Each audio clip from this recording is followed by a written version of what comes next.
ರಾಯಚೂರಲ್ಲಿ honey trap ಮಾಡೋ university ಇದೆ.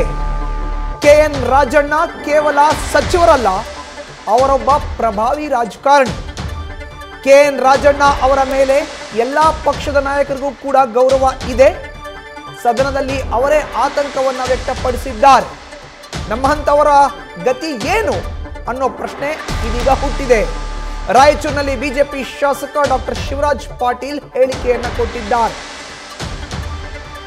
ರಾಯಚೂರಿನಲ್ಲಿ 25 ವರ್ಷಗಳ ಹಿಂದೆಯೇ ಹನಿ ಟ್ರ್ಯಾಪ್ ಆಗಿತ್ತು.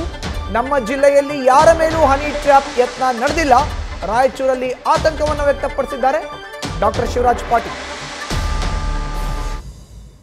ರಾಜಣ್ಣ ಸಾಹೇಬರು ಬರೀ ಸಚಿವರಲ್ಲ, ಒಬ್ಬ ಪ್ರಭಾವಿ ಮುಖಂಡರು, ಸಮಾಜದ ಮುಖಂಡರು, ಪ್ರಭಾವಿ ಸಚಿವರು, ಪ್ರಭಾವಿ ನಾಯಕರು.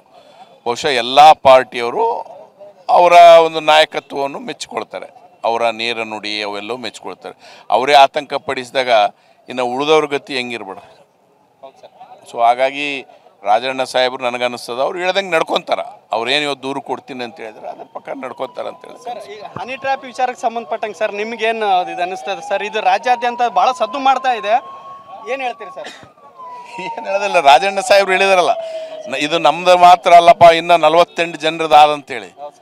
ಅದು 48 ಇರ್ಬೋದು, 96 ಇರ್ಬೋದು, ಹೇಳಕ್ಕೆ ಬರಂಗಿಲ್ಲ. ಬಟ್ ಎಷ್ಟು ಜನರದ್ದು ಇರ್ತದ ಇರ್ತದ. ಮಾಡೋರಿಗೆ ಯಾರು ಏನು ಮಾಡೋಕ್ಕಾಗಂಗಿಲ್ಲ. ಈಗ